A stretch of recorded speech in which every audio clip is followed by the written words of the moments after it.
Fala comigo, vestibulando, seja muito bem-vindo ao Enem Academy, sua academia de preparação para o Enem. Na aula de hoje, na nossa quarta aula de redação, vamos conversar a respeito do parágrafo de introdução. O primeiro parágrafo efetivo do nosso texto, tendo em vista aquele padrão ouro que estudamos nas aulas passadas, 1, 2, 1, você se lembra?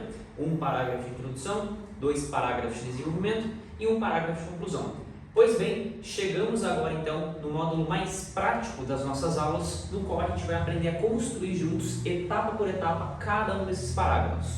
Começando pelo primeiro, que é o parágrafo de introdução, tá? Então, vocês vão entender que a introdução, bem como também os demais parágrafos, cada um deles tem 3 objetivos, tá? Por isso, inclusive, que eu sempre aconselho, os meus alunos a estudarem 12 conectivos, porque cada objetivo a gente vai utilizar um período do nosso texto, tá, para cumprir em cada um dos parágrafos. Ou seja, só recapitulando, um período vai da letra maiúscula até o ponto final. Então, se você contar quantos pontos finais tem um determinado parágrafo, você vai ter a somatória de todos os períodos, certo? E no caso da introdução, também são 3 objetivos. Nós temos o primeiro objetivo, que é a chamada apresentação do tema, a contextualização desse mesmo tema e depois a chamada exposição das teses, tá? Vamos lá que eu vou ensinar para vocês. Começando então pela apresentação do tema. Pessoal, é muito importante eu voltar no conteúdo das aulas passadas, porque essa etapa de fazer a introdução, ela é algo que você só vai começar depois que você fizer o seu rascunho esquelético e depois que você já tiver elaborado as suas teses, tá? Afinal de contas, aqui a gente vai apenas expor, mas a elaboração você já fez segundo aquela técnica que eu ensinei para vocês na aula passada, em que você pensa no motivo dessa tese e no repertório associado. Então isso já tem que estar pronto no seu rascunho, você já tem que ter uma noção do que você vai falar, tá? Porque aqui é a parte de construção, Você já tem que ter separado os seus materiais, por assim dizer, ok? Então, dado que você já pensou em tudo isso, uma vez que você já levantou então uma tese e a partir dessa tese você já extraiu a causa e a consequência, que são os motivos dessa tese, e você já pensou também no repertório para contextualizá-la, e a mesma coisa, o mesmo processo para a segunda tese, então está pronto, Depois você molda o rascunho esquelético, segundo aquela técnica que eu ensinei para vocês na aula retrasada, e agora sim a gente começa o primeiro parágrafo, tá? O primeiro parágrafo é bem sugestivo, O nome apresentação do tema quer dizer o quê? Quer dizer que eu vou então apresentar o tema para o meu corretor, não é isso? Então o objetivo é o quê? Explicar ao corretor o que é o elemento principal do tema. Presta atenção nessa palavra aqui, o que é elemento principal? Você se recorda que eu ensinei vocês que todo tema da redação Enem, ele vai ter uma palavrinha mágica chamada, comando de ação, que vai orientar as minhas teses e depois eu vou ter o elemento principal. O elemento principal, diga-se de passagem, é a mesma coisa que o assunto do nosso tema. Então, por exemplo, se eu tenho o seguinte tema, as raízes do desmatamento no Brasil. A palavrinha raízes é comando de ação. O meu elemento principal, o foco da discussão, o assunto, é a palavra desmatamento, tá? Então, eu vou simplesmente explicar para o corretor o que é esse tal de desmatamento, por exemplo, certo? E para fazer essa explicação, eu tenho 3 ferramentas diferentes. Toma cuidado, não é para fazer as 3. Você vai escolher uma das 3. E aí já vem a pergunta automática, Professor, qual que é a sua favorita? Qual que é a que você mais recomenda? Pessoal, tudo depende. Tudo vai depender, primeiro, do nível de conhecimento que você tem acerca do assunto e depois do nível de repertório que você tem do assunto também. E eu vou mostrar por quê. Vamos lá. A primeira ferramenta é a mais fácil de todas, que é a chamada denotação. Denotação vem do verbo denotar, que por sua vez é aquilo que se refere ao sentido denotativo, ou seja, aquele sentido real, sentido concreto. Aquilo que se opõe ao sentido conotativo, que é o mesmo que sentido figurado. Então, vou dar um exemplo para vocês. Se eu estou olhando para uma pessoa e falo assim, você é um cachorro, Eu estou, não estou dizendo que a pessoa é um animal, cachorro, mas eu estou me referindo a ela com atributos que talvez o cachorro não tenha, Então, ou eu posso utilizar isso como xingamento, Ou como uma expressão para talvez apelidar um amigo, Então, é um sentido figurado, O indivíduo, o ser humano ali, não é que ele se transformou num cachorro, eu estou utilizando uma figura de linguagem, tá? Agora, se eu olho para um cachorro de fato e falo, você é um cachorro? eu estou definindo o que ele é, né? Estou utilizando o sentido denotativo, ou seja, o sentido concreto e real. Então a denotação, ela visa trazer esse sentido concreto e real, só que do meu elemento principal do tema. Então eu vou trazer para o meu corretor o quê? Né? A luz do que significa concretamente aquele tema, tá? Por exemplo, nós temos esse seguinte aspecto. Imagine um tema que trate, né, sobre os impactos do analfabetismo funcional no Brasil. Opa, os impactos eu sei que como já são. Então eu vou ter que guardar essa palavrinha para pensar nas teses depois. Só que o elemento principal é a palavra que vem depois, no caso, analfabetismo funcional. Então, a partir desta via, eu posso, por exemplo, na minha introdução, já começar o primeiro período explicando o que é analfabetismo funcional. E é exatamente o que fizemos aqui no primeiro exemplo. Ó. Denotativamente, o analfabetismo funcional significa a incapacidade de interpretar textos apesar da capacidade de leitura. Ou seja, eu já chego com uma explicação breve do que se trata aquele assunto para o corretor. Então eu apresentei. Ficou claro? Essa é a primeira forma. Você pode ainda fazer uma citação, tá? Citação do que, professor? Você pode citar, por exemplo, um filme que você assistiu, né, que tenha a ver com esse assunto. Filme, série, tá? Novela, documentário, tudo isso entra no pacote de filme, tá bom? Você pode citar também, por exemplo, uma música, tá? Então, a letra de alguma música, a letra de algum poema, tá? O trecho de algum determinado livro, ok? Um capítulo, uma frase de algum personagem do livro que você leu, um contexto daquele livro, tá? Você pode também fazer uma alusão histórica, então você vai citar aqui um período da história ou refletir que na história, né, algo está se repetindo ou aconteceu de uma maneira que é parecida, você escolhe, tá?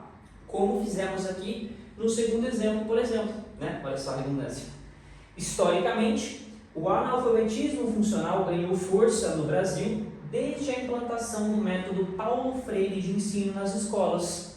Olha só, então eu trouxe aqui um artífice histórico, né? A implementação de um método de fato. Eu poderia, se eu quisesse, inclusive, colocar a data que ele foi inserido, né? Ou ainda, de repente, né, colocar, né, algo da história mesmo, né, que se referencia àquele projeto, por exemplo, né, em qual governo estávamos, né, se era na ditadura, se era, por exemplo, no regime atual, né, se era ali antes ou então, né, no começo da era militar. Então a gente pode fazer essa separação também quando se trata de uma alusão histórica.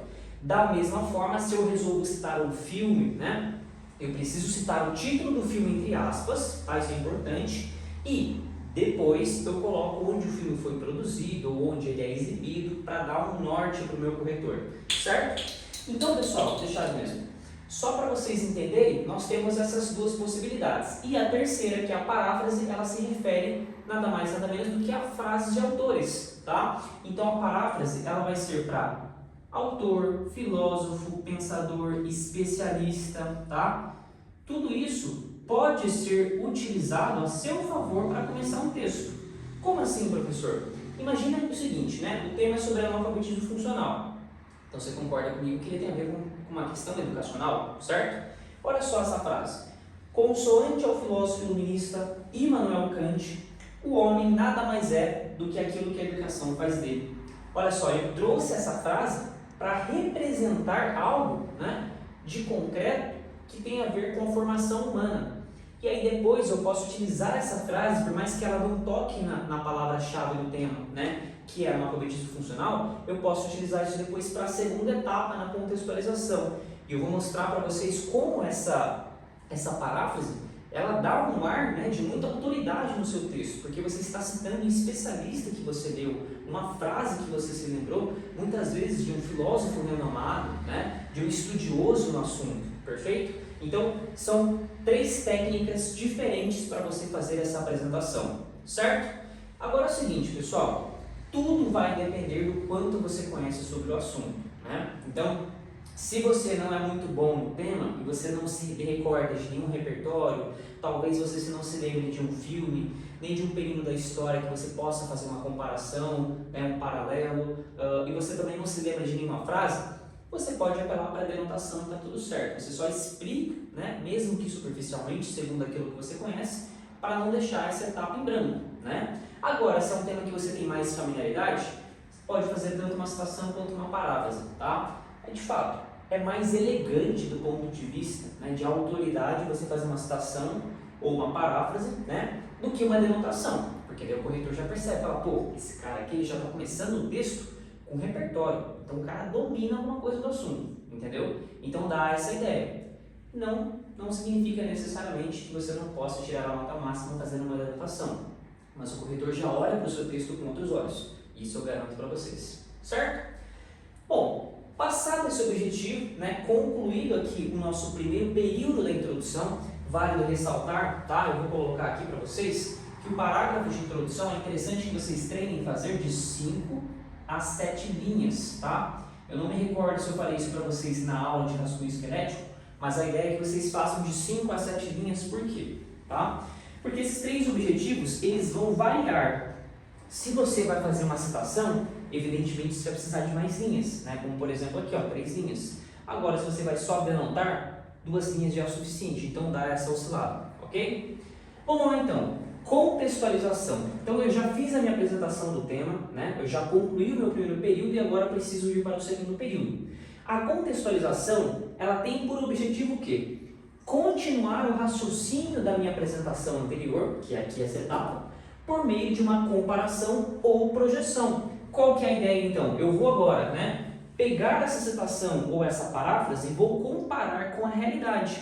Ou então, se eu não fiz isso, eu posso simplesmente fazer o quê? Uma projeção, e essa projeção é algo que está acontecendo no presente ou que ainda pode acontecer no futuro, né, se teoricamente nada for feito a respeito daquela problemática.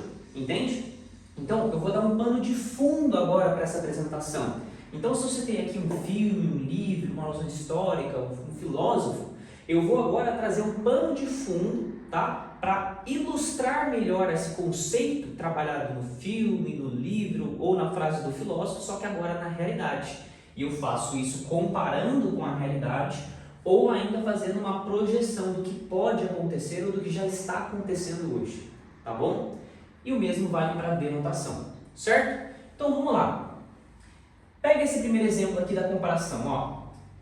Aqui eu fiz um molde, tá? Pensando que a gente utilizou a frase aqui do Immanuel Kant. Então olha a continuação, né? Então você lê ali, consoante ao filósofo iluminista Immanuel Kant, o homem nada mais é do que aquilo que a educação faz dele. Nesse contexto, começou o segundo período, de maneira análoga à frase do pensador, tá? Eu coloquei pensador para não repetir o adjetivo de filósofo e não perder pontos de bobeira na C1, tá? Na competência 1. Então, de maneira análoga à frase do pensador, pode-se verificar o quanto o analfabetismo funcional é prejudicial à formação humana. Olha que interessante, agora eu trouxe o elemento principal, né? Então, por mais que eu não tenha citado aqui, lá na minha paráfrase, eu posso retomar isso aqui depois na contextualização. E agora dei um pano de fundo, né? Então, se o homem sem a educação não é nada, pô, então você pensa o homem então que, né, além de talvez não ter uma educação de qualidade, ele ainda vai ser um analfabeto funcional, então ele vai ser praticamente um nada, né? Então ele é prejudicial à formação humana. Perfeito? Essa é a ideia. Então eu fiz o quê? Uma comparação, né? Agora, se eu quiser fazer uma projeção do que está acontecendo hoje, eu posso pegar, por exemplo, essa denotação. Então eu começo ali, ó, denotativamente. O analfabetismo funcional significa a incapacidade de interpretar textos, apesar da capacidade de leitura. Sob tal espectro, nota-se que essa debilidade, qual debilidade? O analfabetismo funcional é drasticamente comum na grande maioria dos brasileiros. Olha só, eu contextualizei, eu fiz uma projeção presente do que está acontecendo hoje no presente em relação aos cidadãos brasileiros, né, que são em sua maioria analfabetos funcionais. Essa é a ideia. Percebe?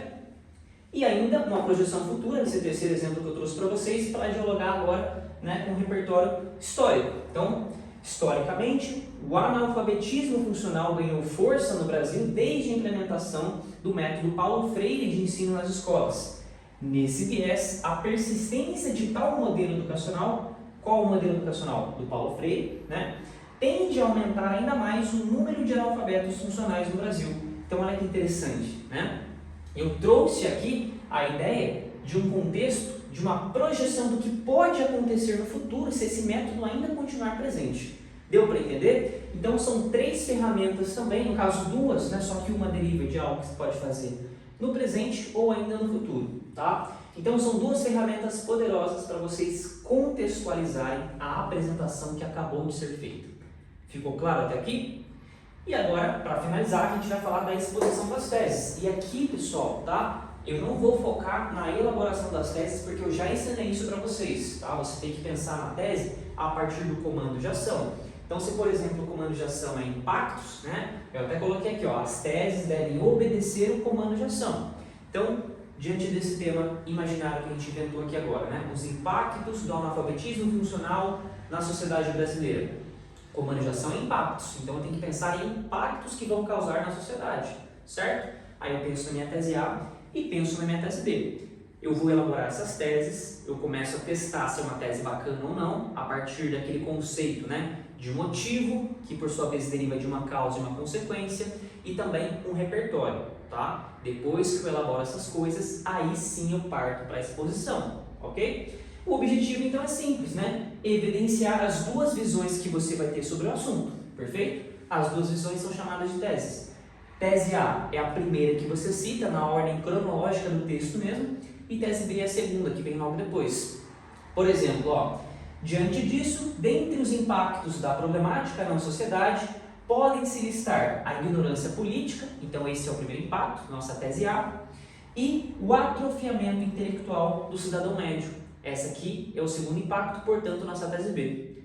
Certo, pessoal? Então é simplesmente citar por meio de palavras, né, que evidenciem para o seu corretor o que você vai se aprofundar ao longo dos próximos parágrafos, tá?